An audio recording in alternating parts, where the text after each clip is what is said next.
Right, அடுத்த next question போலாம். இப்ப பாருங்க, what are all the 3 components of government at state level? மாநில அளவில் அரசாங்கத்தின் 3 கூறுகளாக அமைந்துள்ளது எது? இப்ப நம்ம ஒரு ஜனநாயகத்தின் 3 பில்லர்ஸ்னு சொல்லுவோம்.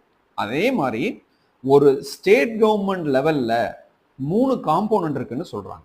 என்ன அது? ஸ்டேட் லெவல்ல நிர்வாகத்துல 3 கூறுகள் இருக்கு. ஸோ இதுல minister, secretary, executive head, district collector and chief ministers office. இப்போ இதுல எதெல்லாம் ஸ்டேட் லெவல் அப்படின்னு சொன்னா நமக்கு கன்ஃபியூஷன் இருக்கும் நிச்சயமா.